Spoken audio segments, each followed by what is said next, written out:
Hi and welcome everyone. This is the Hobo Prepper. I am Friar Tuck. So I know that I have been getting asked a question in the comments and I wanted to make sure to answer it. So should you ever go into SHTF and you lose your home through the Great Dispossession or you end up losing whatever and you have to go outside and sleep and you're in an urban area and you're like, well, you know what? I can go to a shelter.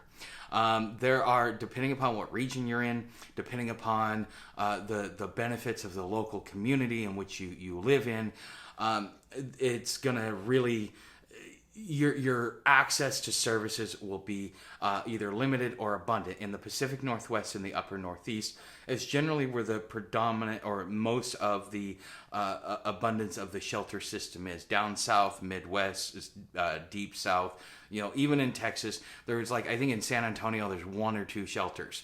There's not even a shelter, or if there is a shelter in Houston, I never knew about it.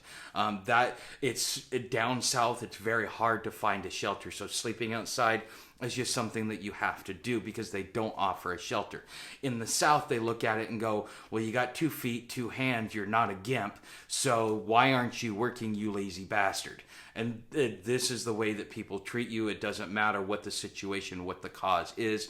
It doesn't matter if you're looking for work. And when you're looking for work in the South, if you mention that you are homeless, they will sit there and go, sorry, I don't want to hire you. It doesn't matter how qualified you are.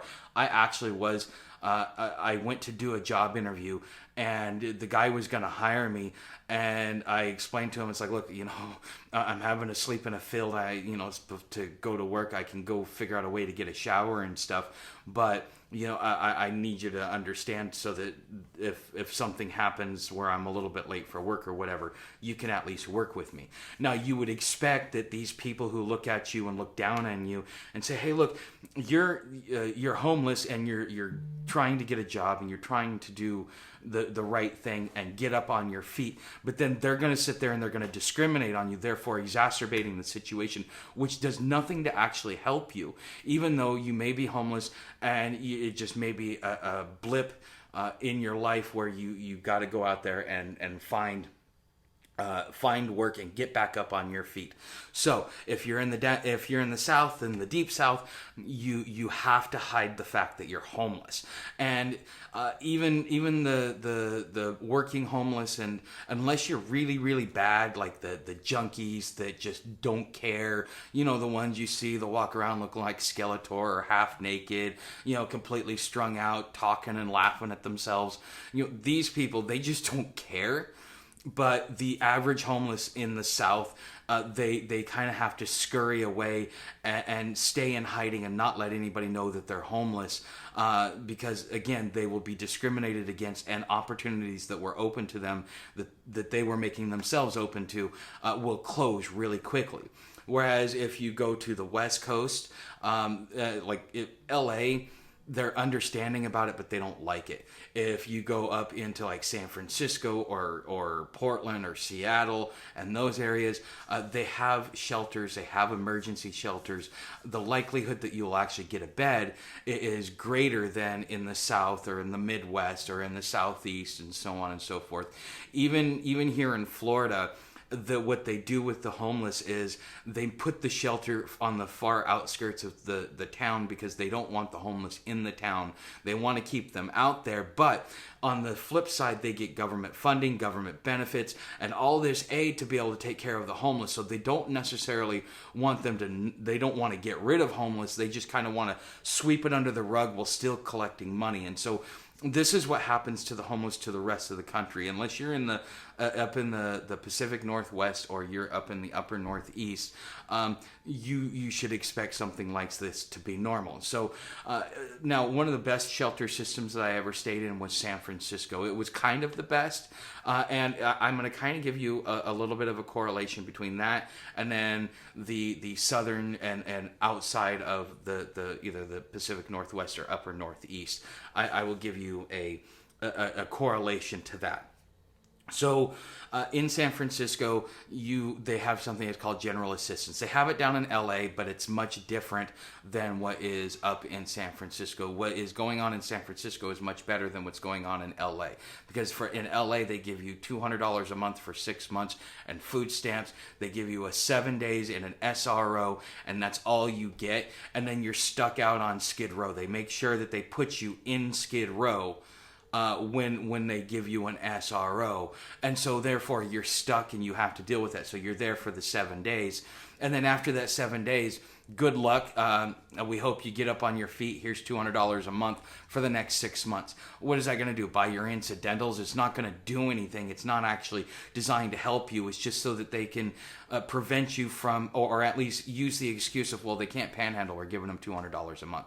Well, a panhandler is going to make a lot more than $200 a month. Now, I'm not going to get into the nuances of panhandling and why people do it and the different reasons, because there are good reasons and then there are shitty reasons. Okay, but so you go into San Francisco, you get on general assistance, you get your 6 months worth of, you get your food stamps, and then what they do is, if you don't have a place to stay or somebody's couch to surf on, they will set you up with a 90-day shelter bed. In that shelter bed, you get a drawer so that you can stash your stuff there, so that you can go out, and depending upon what path you're on, so whether you are in school, which they have, that is really strict. You're not allowed to go to school full-time. You're only allowed to go to school part-time. You're still required to find a job. If you are seeking disability, well, then you have a 2-year window, and then after that, if you don't get disability, then you're off the system unless you can get them to make an exception. And the thing is, you'll get moved into an SRO and some sort of housing before anybody else. And then the third path, which is the path that I was on at first, was the work path. So I actually did all three of them while I was there for various reasons. And you guys, if you guys have heard my story, you'll understand why I applied for disability because of my accident. But I never really followed through with it. I just wanted to see what the system would do and how much different it was, because I was actually navigating the system to figure it out and to figure out ways to make it to work and benefit me so that I can actually get the stability I need. Because here's the thing, they have these benefits and these services, but they're there on paper to help you, but they're not necessarily there to help you. Because for every benefit and for every opportunity they give you a certain set of stumbling blocks that are intended to make you fail, to keep you consistently dependent on the system. So for example, while I was going through the college program, so I went to technical school, became a network administrator, and I was in the IT industry for about 5 years until the end of the 2008 crash, which like 2010-11. But anyways, so when I got my federal work study, you're only allowed to make like $460 a month. Well, my federal work study paid me $465 a month. The second they found out about it, I had to immediately pack up my stuff. They canceled my shelter bed, and I was stuck sleeping outside, because in San Francisco, I ended up getting to a point where I was able to pick up some more hours so that I could actually keep a roof over my head. And I was paying $600 a month and this is in like 2005 and 6. I was paying $600 a month to share a studio apartment with 2 other people. So between the 3 of us, we were paying $1,800 a month. The rent itself was $1,200, and then you had the electricity, power, water, all that stuff. So the lady slept in the closet, and then I shared. We split the room between me and another guy. And essentially, I got lucky to be able to have a roof over my head, but that would have completely put me in a position to where I would have not been able to get up and get on my feet, because I made $5 more than they needed me to, and it was not beneficial. So before I ended up getting into that roommate situation, because this is a public shelter. You go into the food stamp office, they assign it to you right there. Everything is right there. Your general assistance is completely taken care of. But then they had one private shelter in the whole city of San Francisco, and quite frankly, that was the best shelter to be offered to a homeless person? Why would you want to go to a private shelter versus a public shelter? Because a public shelter, they get public funding and grants and stuff like that. The city does, which then they can hire the employees to be able to do it. And in order for them to keep their jobs, they have to keep you homeless. And so they're going to create loopholes and obstacles to keep you there so that you cannot get up on your feet, so that they can keep their job security, so that they can continue to fleece you. Because if you're not going to go to work, they're going to figure out a way to make money off of you one way or another. And then going into a private shelter, now it was called Next Door, and it was a 6-month program with the option of a 6-month extension based upon circumstances. You had to spend 30 days in an intake area, which is like a small little bunk room with maybe 15, 20 people in there. Now, I was in there and the guy had sleep apnea. Oh my God. That's just, it's horrible to have to sleep in a room with somebody that has sleep apnea. And luckily, after about 2 weeks, because I already had work, I was trying to get more hours. It took me all of like 6 weeks to get out of that shelter. And I was in the upstairs area for probably about 3 to 4 weeks of that. But the thing is what they're due, and I wouldn't let them do this. And this is a reason why I don't like going to some of these private shelters, because what they want to do is they not only are they getting government grants and government benefits to be able to have that building and to pay their staff, okay, because they're a private shelter, they're a not-for-profit. But then they want to take your check, so every time you get paid, you got to go sign your check over to them. And then, you run the risk of them skimming off your check. On top of now they want to fee you to death. So they are looking, if you are working a full-time job, they are looking to take 1/3 of your check and say that that's for them, and then force you to save everything else and live off of actual peanuts. So you're not, so you work, then you don't get your money. You have to sign your money over to them. And then, on top of that, they want to fee you to death when they're already getting paid. Now, there are certain situations in which you're not going to charge somebody. In a shelter system, you should, if the government is going to pass out money for it, you shouldn't be taking it from your patrons. That's highway robbery and that's theft. And a lot of your private shelters, if not all of your private shelters, do this. And it's...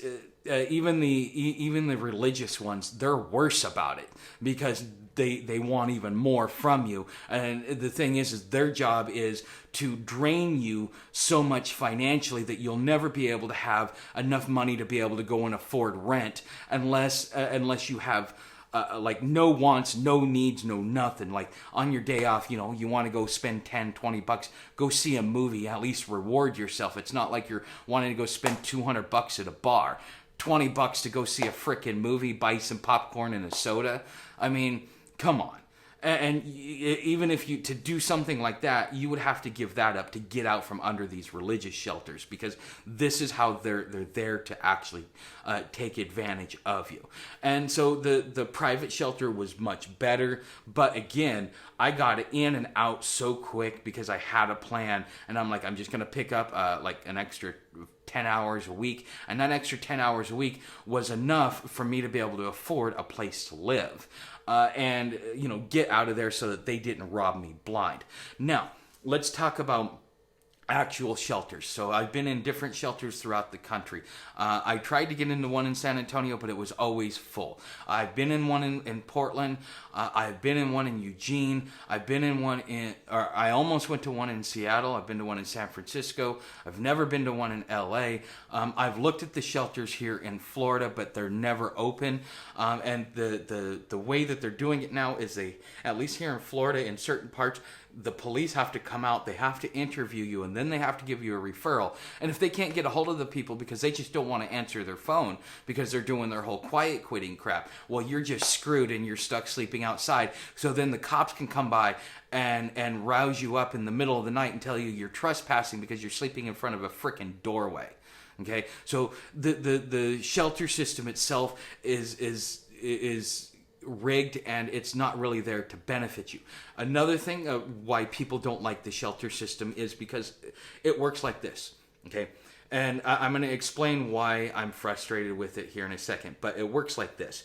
In the shelter system, you have the priorities go veterans, disabled, and then men. And then you have your women and children shelter. Now, if they have a co-ed shelter, women and children, then veterans. Veterans are that's the only time in which veterans are ever put number 2.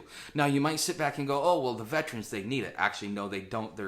And this is something that I saw and it completely irked me. You realize that these guys are getting anywhere from $1,200 to $2,200 a month in disability from the U.S. military. For, these are Vietnam vets. Okay, so this is in my 20s when Vietnam vets were pretty predominant out there. So these guys are getting their checks, and you know what they do? They get paid like in the last 5 days of the month, and until about the 10th or 12th of the month, they take that $1,200 to $2,200. They buy hotel rooms, they buy their dope, they buy their hookers, and then once it all runs out, now they get priority to go sit there in the shelter.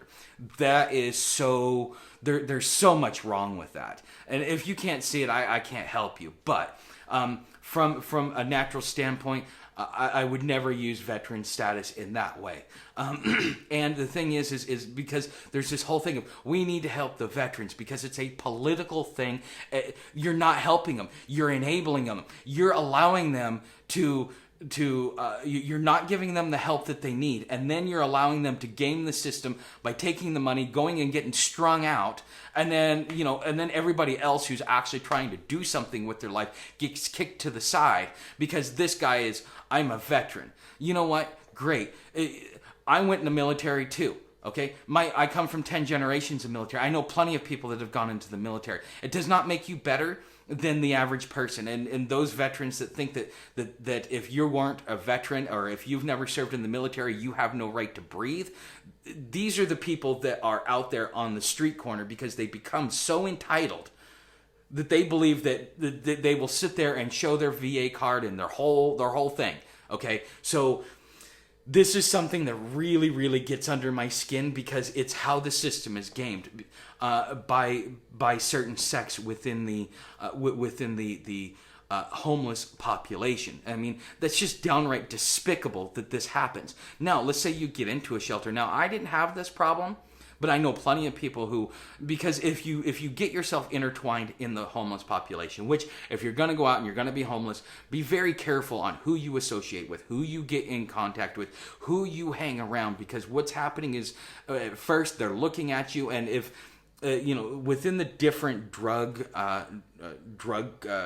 whatever you want to call them, sects or cliques. Okay, within these different drug cliques, you got your tweakers, you got your crackheads, you got your stoners, you got your drunks, and then you got your crazies, okay? And then you got your pill poppers. And, pill poppers you never really see. Heroin addicts you never really see because they're always off in some little corner in the dark.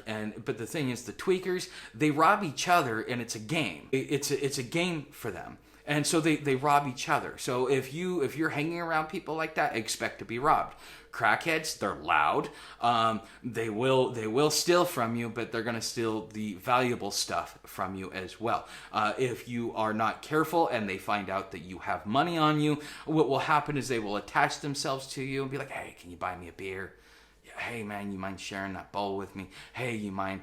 And next thing you know, they've sucked you dry. And as soon as they find out that you're broke, they're gone, and you've never even, seen them before. So you will see a lot of this out there on the streets if you actually get yourself intertwined in that community. So the reason why these people had the experiences that they had was because they were intertwined and they became part of the community because they became localized. It was like it's their local community. So especially the older guys, they've been out there for a while. They know everybody. They know who's new, who's not, so on and so forth. Okay. Now these guys, when you go into a shelter, you might get robbed. Which depends upon how you portray yourself. This is why I always say, like my bike, I'm dirtying it up, I'm scratching it up, I'm devaluing it in the eyes of somebody who's looking at it. It's like, oh, it's shiny, I can go steal it and sell it. Okay, because you want to make it look like you have nothing. You want to, when you have money, you do it away from people, because if they see it, you will get robbed. If you show that you have resources or that you have connections, they will want to attach themselves to you to gain access to your resources, not because they want to be your friend, but because they think that what you have is theirs. Okay, and this is the mentality of a lot of the homeless. Now, I will say it's probably about 80% of the homeless that think about like this. So there are 20% of these people out there that you can deal with that are reasonable human beings. Another thing that you're going to have to deal with is you've got 100 to 200 guys sleeping in a bunkhouse. You have everybody coughing, whether it be the smoker's hack, whether they've been out in the weather, it's been cold, so now they've got that bug, and so you've got all this bacteria and all this stuff that's just everywhere. It's in the air. They can't really filter. I mean, they freeze the shelter out in order to keep the bacteria at bay as best as they possibly can. But however, what also happens is you end up getting what's called the crud, and it becomes a permanent crud. And if you want to remain healthy, you're not going to want to go to a shelter. Now, some shelters require that you shower, others give you the option. I think that at a certain point that you should require the people to shower. Okay. Now, the other things that you have to worry about is depending upon what's going on. Now, I saw this in San Francisco. You have the staff that is on the take from the gangs, because they know that they can sell the drugs in there, and they can make their little deals and stuff like that, and nobody's going to do anything to them for it. And you also have other gang leaders that come in there, because a lot of them they talk big, they sit out there, they sell their dope, but they're always broke, and they always end up in the damn shelter system. Don't ever think that your corner dope dealer actually has a place, because he probably sleeps in the shelter. Okay. And so you've got all these guys in there, and so if something goes wrong, like one guy steps out of line, he's going to get beat down. You didn't see anything, you don't know about it, and then what happens if, for instance, I've had this happen to me, and I almost got stabbed the guy tried to stab me, I was able to stop him, but one guy sits there and steals another guy's stuff, and it says, oh, it wasn't me, it was that guy over there, and this guy completely spun out, brings out his knife, and comes after you, trying to kill you, because he believes the tweaker that robbed him was telling him the truth, that I was the one that robbed him. And so you'll have to deal with that, and then dealing with it in close quarters, it becomes so much more dangerous. Now, would you want police there? No, honestly, I don't want the police there. It would be more of a deterrent for me, not because I'm doing anything wrong, but because the way I see police is that they are aggressors in a lot of the ways, because of the things that they do to the homeless that they can get away with, because, oh, he was just homeless. And it's just like now in today's criminal justice system, all they have to do is say, oh yeah, he was a criminal. Doesn't matter what the crime was. Doesn't matter if it even should be a crime. It's the fact that they have taken they get carte blanche just by saying, it's just like the Democrats right now going, oh, they're election deniers. Oh, so now everybody in the Democrat Party goes, oh yeah, we can't listen to them. And then they shut them out. Or as of old, the word conspiracy theory, they conditioned us to the point to where if I mention the word conspiracy theory, your brain's going to shut down and tune out, because you've been conditioned that it's a lie. In the same way, they do this to the homeless, and they do this in the criminal justice system. And they do it within, if you are vulnerable, in a vulnerable population such as the homeless, you are subject to this, and there's not a damn thing that you can do about it. This is why I wouldn't want cops around. So you're asking me, what is the solution? There's not much of a solution. I think that San Francisco has it right with the 90-day beds. If you really truly want to help somebody, you need to give them, okay, you have 90 days, and if you get a job, you have to prove that you're saving your money. So instead of letting them handle it, they should be setting expectations of, okay, you should be saving, you don't have to pay rent, you don't have to pay bills or anything else like that. you should be saving a minimum of 50% of your income, and you need to show us and bring us bank statements that you are saving money. Okay, that I can agree with, but to sign my check over to them and then pay them fee after fee after fee no, I'm not willing to do that. As far as the health thing, I think that you need to, within the homeless population, once you get the regular shelter beds, so the crud really wasn't that bad in San Francisco like it is everywhere else. Okay, because everybody got a chance to take a shower, everybody got a chance to use the bathroom. Hygiene was easier to maintain in San Francisco because I had that 90-day shower, or that 90-day bed, which meant I didn't have to worry about where I was going to sleep the next night, which that reduces my stress, which allows me to sleep better, which allows me to be more attentive to go out there and to do what I need to do. Now, you're going to see a lot of people out there that just, they lose their way in one form or fashion, and they're going to they need a fire lit under their butt. And, there's always going to be that certain segment that just says, well, no, I can live off the system and do nothing. Okay, great.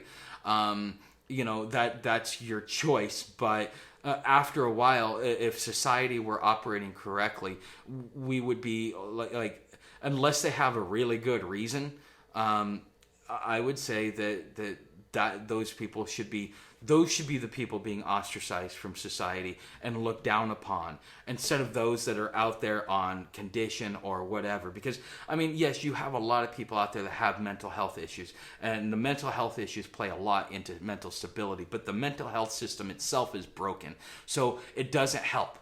When I got out of the mental health system and I started managing it on my own, that is when I got stability. The whole time I was in the mental health system, I averaged 1 hospitalization a year.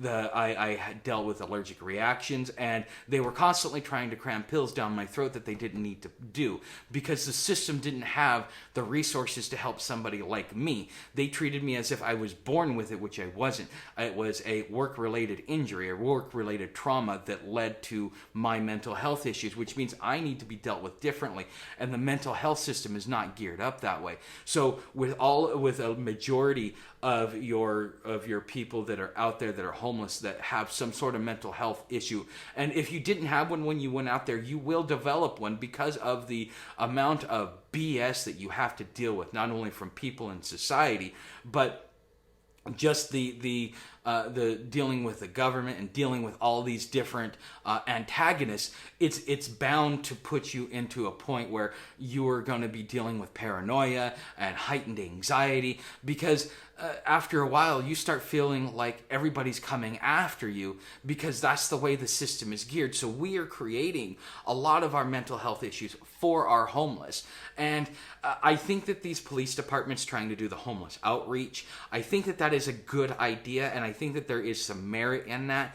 But also at the same time, these officers, they need to not be jaded. I think that one of the biggest things that you can do to help the homeless and help police officers manage the homeless is to make sure that these police officers that are interacting with the public have a proper work-life balance, to where they're not becoming jaded and compartmentalized like they have been over the years, because nobody understands what these guys go through. They're getting shot at every day. They have to deal with all kinds of crap from people, and then when they finally come across somebody that doesn't deserve it, well, because that's all they see, that's all they do. And this is really where, if you want to help the homeless, you've got to reinstill compassion and community involvement within the police department.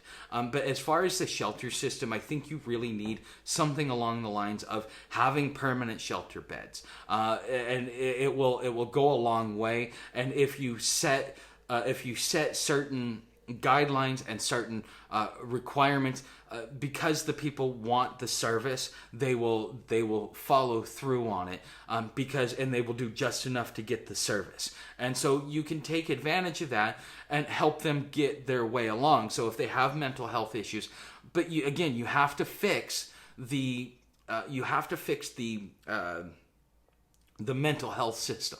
and it's so broken that it's doing more harm than good, and it's actually being turned against us, because you realize anybody that has a mental health issue, now they can and pretty much as far as the shrink field is concerned, is that everybody has a mental health issue. You're human. You have a mental health issue. And that mental health issue is allowing them to say that you can no longer own guns. And so they will use it to disarm you. And this is really what the mental health system has become. It is more of a tool of government to do more harm to its citizens. And so these are the solutions that I can really offer. Now, as far as security and stuff like that, it's going to be really hard to find good security. Now, in San Francisco, didn't have to deal with that as much because of the stability, and the dope dealers, they were, because of what was going on there, a lot, I would say, a larger majority of them were housed than unhoused. I never ever saw my dope dealer in the homeless shelter. I never saw them there. So so they weren't there a lot in San Francisco, but other places you'll definitely see them there. You'll see the guy out in the corner, and then you'll see him standing in line for food. And you're sitting there going, dude, I just gave you $20. How is it you're standing in line for food? But the thing is most of them are also, they're selling to support their habit. And so, yeah, it is what it is. But this is really what goes on out in the homeless world and with the homeless shelters and the system. And this is why it's broken. And could it ever be fixed?